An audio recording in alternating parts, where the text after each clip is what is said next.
Chapter 106, Creating a Monster. Under Sunny's watchful eyes, the echo began to change. The light falling from the shadow core seemed to seep into the flesh of the stone creature, making it shine with dark radiance. Wisps of shadowy fog emanated from beneath her impervious plate armor, slowly merging with it. It looked as though the stone saint was engulfed in ghostly black flame, being remade by it. What little color there was on her body was washed away and replaced with nothing but darkness. Only 2 crimson fires burning in her ruby eyes remained, slightly changing their hue and becoming more menacing. Of course, all these changes were happening on the surface. If not for the traumatic transformation that Sunny had gone through to inherit a part of Weaver's forbidden lineage, this would have been all he saw. However, with his eyes altered by the agony of consuming the drop of divine blood, he was able to see much more. Beneath the surface, the essence of the echo was being changed as well, in a way much more fundamental than its outer appearance. The shining embers that served as anchors for the weave of diamond strings had lost their radiance, becoming as transparent and empty as the shadow core itself. The diamond strings were gone, replaced by a sea of darkness. That darkness had a form, a shape that perfectly followed the lines of the stone saint's body. It was as though a living shadow was now inhabiting it, usurping the role that had been played by the pattern of the sorceress strings once. Although similar in appearance to the original echo, this new creature was a completely different type of existence. Sunny had never seen anything like it before. It was created by his aspect, after all. The process of transformation, meanwhile, was coming to the end. The ray of dark light cast by the shadow core was disappearing, its reflection drowning in the calm water of the silent sea. The black flames were already fully absorbed by the stone-like armor of the saint, gone with the dark radiance of her smooth granite skin. Sunny observed the stone saint. Clad in a lustreless black armor, with 2 ruby flames burning in the deep shadows of the visor, she looked like an incarnation of pure darkness, a noble demon sent to wage war against heaven from the depths of hell. What changed the most, however, was her presence. Before, the echo felt like an empty shell, a magical tool rather than an actual being. Now, however, there were hints of mysterious will in her crimson eyes, a subtle sense there was a nascent spark of sentience burning somewhere deep within her lightless soul. Or whatever it was that the menacing monster had instead of a soul. This was a shadow. Just as this thought appeared in Sunny's mind, the faintly familiar voice of the spell resounded above the dark waters of the Soul Sea. You have created a shadow monster, Stone Saint. Hearing these words, Sunny smiled. However, a second later, the smile disappeared from his lips, replaced by a pained expression. Only now, after the process was complete, he felt a subtle emptiness permeating his whole body. He felt weakened. The loss of 100 shadow fragments was finally making its effect known. He had suspected that spending them in this way would reverse the process of power accumulation that had consumed him for these last few months, but it was still an unpleasant feeling. He was much stronger than he had been during the journey through the labyrinth. However, some of his physical might was unmistakably gone, leaving him with a bitter feeling of regret. No, he had known that this would happen, and decided to proceed with the experiment anyway. It was well worth it. Forgetting about the change in his physical state, Sunny walked around his shadow and observed her from different sides. The stone saint's eyes silently followed his movements, sending glints of crimson light reflecting from the black surface of the tranquil sea. This is amazing. I wonder what she is capable of. Summoning the runes, Sunny immediately noticed that there was a new cluster shining right beneath the one describing his echoes. Shadows, Stone Saint. Excited to learn more about his new pet monster, Sunny was about to concentrate his attention on the runes, but then stopped and glanced down at his own shadow, a little embarrassed. Sorry. How are you feeling, buddy?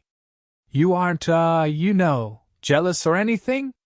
The shadow looked away and pretended that it didn't know him. It was seemingly indifferent to the appearance of a new shadow creature in his service, even though this new shadow had a capital letter to its name. Well, I just wanted to say that you shouldn't be. I still value you very much.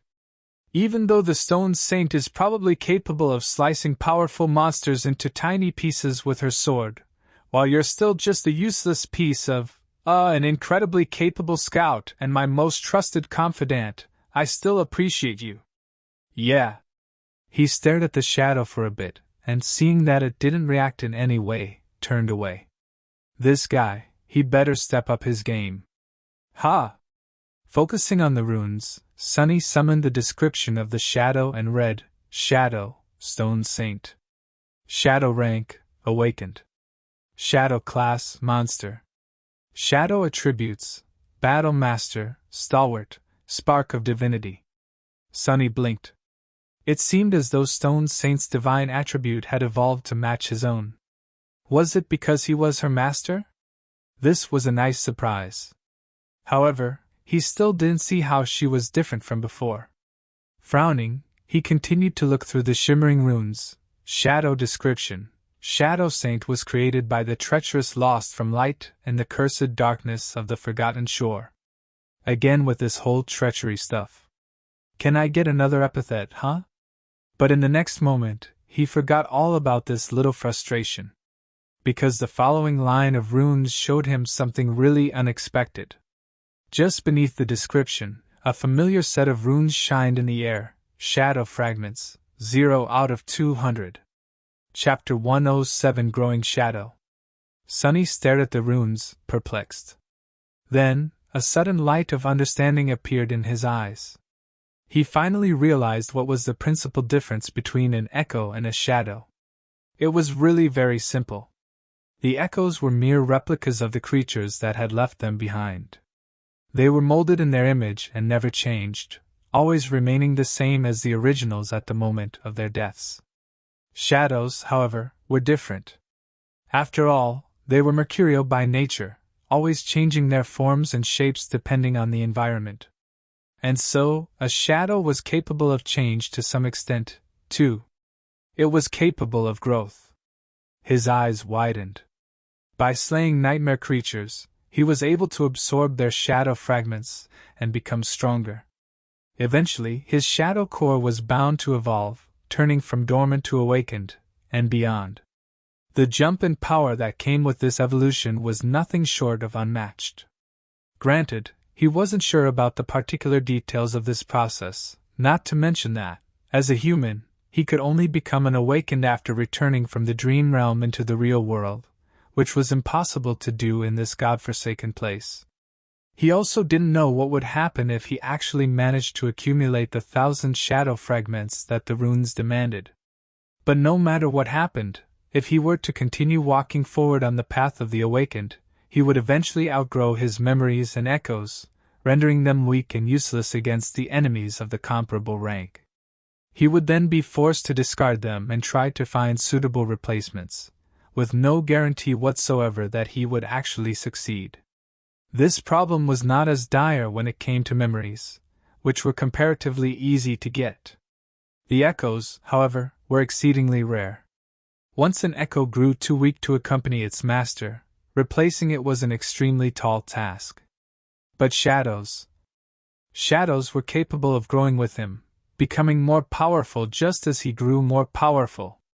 As long as Sunny was willing to put in the work, his shadow would never fall behind. The possibilities that this simple quality opened up were truly endless. It was enough to completely change his plans for the future. In the past, Sunny always envisioned himself as the main force on the battlefield, only relying on memories and a stray echo or two to support him. That was because echoes of higher ranks and classes were so unimaginably hard to come by. Although much more rare than memories, there were still many dormant echoes around, and a fair number of awakened ones too. They were mainly shared among masters and saints, who were capable of defeating the nightmare creature of these ranks with comparative ease. But battles against fallen and corrupted monsters, not to mention anything even more dreadful, were never easy. As such, There were not enough trophies brought back after killing creatures of their kind to make the idea of acquiring an echo of a higher rank a realistic possibility. For everyone, except for Sunny. He could slaughter weaker monsters, get lesser echoes, and then cultivate them into unstoppable beasts of slaughter. Not bound by the laws of probability and diminishing chances, he could slowly build an army of powerful shadows to fight his battles for him, and then watch them destroy his enemies from a safe distance while sipping on a cocktail. That's what rich people drank, right? Not to mention that monsters were not bound by the need to pass nightmares to raise their rank, at least not to Sunny's knowledge. To be honest, he had no idea how nightmare creatures evolved their cores. Carapace Demon had seemed to do just fine just by eating the fruits of the soul tree and slowly absorbing large amounts of soul essence. In any case, there was a possibility that he would be able to make the Shadow Saint much more powerful than he himself had the chance to become on the Forgotten Shore. Perhaps even powerful enough to make his life here truly tolerable. Looking at the Shadow with excited sparks dancing in his eyes, Sunny grinned from ear to ear. You and I are going to accomplish great things together, buddy. If his own shadow wasn't worried about its place in his heart yet, it would be smart to start worrying about it right about now. The question that was consuming Sunny's thoughts now was this: how, exactly, was he supposed to feed the Shadow Saint with fragments? If he could simply transfer some of his own to her, he would do it without a second thought, even though that would diminish his personal strength even further. However, there seemed to be no way to do so. No amount of looking at the runes, touching the silent stone creature, or trying to talk to the spell did the trick. Sunny even asked for advice from his own shadow, but that guy was in no mood to talk. The scornful word, "traitor," was written all over his expressionless dark spot of a face. At least that's what Sunny read from it after being met with the silent treatment. In all the excitement, he failed to remember that the shadow was physically unable to speak. Scratching the back of his head, Sunny paced around the Soul Sea and tried to come up with a reasonable way to stuff some shadow fragments inside the taciturn stone monster. Well, the most obvious answer is to go and make her kill some nightmare creatures. However, will it work? When my loyal scavenger killed something, it was I who received the fragments, not him. Wait, him? Did Cassie infect me with her childish desire to assign human qualities to everything? Not him. It was I and not it. Right, that's better. Wait, what was I talking about? Glancing at the outside world, Sunny frowned. It was currently the day there. Usually, he would be sound asleep by now. Going out during the day was dangerous. He would have to walk outside the shadows, allowing all kinds of fallen horrors to lay eyes on him. He only survived for so long in this hell by being extremely cautious, cowardly, and only hunting during the night. He paid a harsh price to learn these lessons, almost losing his life in the process. But still, should he risk it? Chapter 108 Test Dummy. Still undecided, Sunny dismissed the Stone Saint. He was curious to see if the slumbering shadow would become a sphere of light just like an echo would. However, she did not. As soon as he gave the command, the ornate armor of the stone creature was immediately engulfed in black flame, and with a gust of ghostly wind, she was gone. It seemed as though the shadow was returned into the embrace of the shadow core that had created her, and was now sleeping in its depths, bathed in the invisible waves of nurturing dark flames. Sunny scratched the back of his head.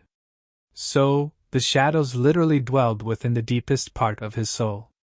He didn't really know how to feel about this, but felt that it was strangely fitting. He was a child of shadows himself, after all. With a thoughtful sigh, Sunny emerged from the Soul Sea and looked around his secret lair. Outside the ruined cathedral, the sun was shining above the cursed city. But none of its rays could reach this tranquil hidden chamber. Sunny suspected that once, long ago, the secret rooms served as the private quarters of a venerated young priestess who performed sacred rites in this temple. He had found some of her things in the modest wardrobe that was hidden behind a stone panel, somehow preserved in pristine condition despite the thousands of years that had passed since the city had fallen to the curse of darkness.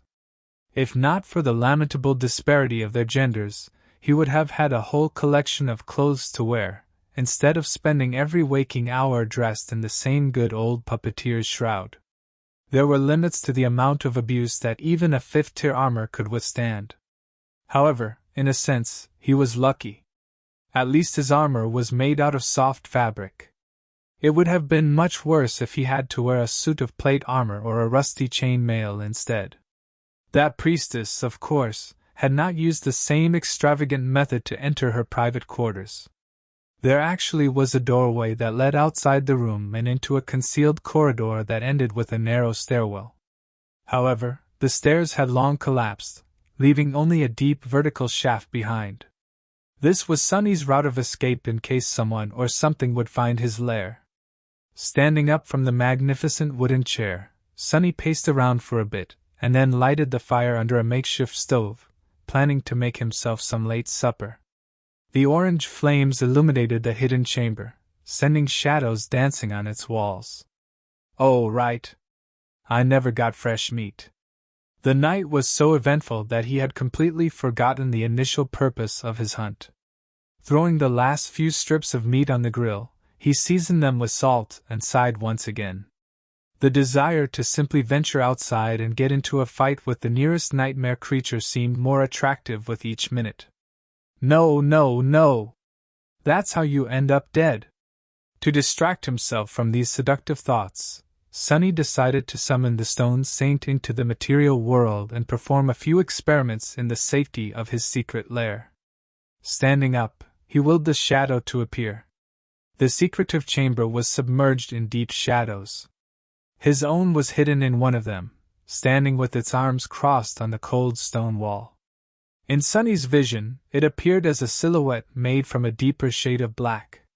Usually, an echo would appear in front of the summoner, weaved from the countless sparks of moving light. However, the stone saint entrance was completely different. Instead of materializing out of thin air, she stepped out of his shadow like a sinister dark night. Wreathed in darkness, her elegant figure emanated a sense of danger and foreboding. First, two ruby eyes ignited in the depths of the shadow. Then, the darkness came to life and surged forward, taking the form of the deadly stone monster. The sole of her stone-like sauret touched the floor with a loud clang, and a moment later, the shadow saint was standing in the middle of his room, her hand resting on the pommel of her sword. Sonny grimaced, feeling a slight headache. So, the shadow was hiding in a shadow, and then the shadow came out of the shadow to stand with it in the shadows. This is starting to get out of hand. I really need to come up with better terminology. He felt that this was a vital problem, but no suitable words came to his mind. Glancing at the silent duo, Sonny hesitantly asked, "Any ideas?" Sadly, both his shadow and his shadow were mute and unable to voice their opinions even if they wanted to. Left with no assistance whatsoever, Sonny sighed. "All right, I'll think of something later. For now, let's see what you're capable of." Summoning his shadow, he wrapped himself in its comforting embrace and faced the stone saint, preparing to test her strength. Inhaling deeply, he focused and gave the menacing monster a command. "Strike me." Sonny expected that the shadow would hesitate for a moment, maybe even requiring some persuasion to turn on her master. Instead, the stone saint immediately leaned forward and punched him in the chest without a second thought. With his physical prowess enhanced by the shadow, Sonny was sure of his ability to withstand one blow from the awakened monster, at least to a certain degree. However, he was wrong. So wrong. Before he could even react, the armor-clad stone fist crashed into his ribs, making Sonny feel as though he was hit by a train. In the next second, he found himself lying on the floor, surrounded by numerous pieces of broken wood. Oh no! My chair! The magnificent chair was gone, ruthlessly turned into splinters and firewood by the impact with his back. It was completely unsalvageable. Sonny's back wasn't doing much better. Turning onto his stomach with a moan, Sunny spat a bit of blood on the stone floor and weakly raised one hand, giving the Shadow Saint thumbs up. Ugh, good, well done. 10 out of 10, just like, crap, that really hurts, just like I expected. Casting a furtive glance at the elegant stone knight, he forced a smile out and tried to stand up. I think I need to amend some details of the future experiments. Next, Sunny was planning to enhance the stone saint with the shadow before getting her to strike him again. However, on second thought, there were better ways to measure her power.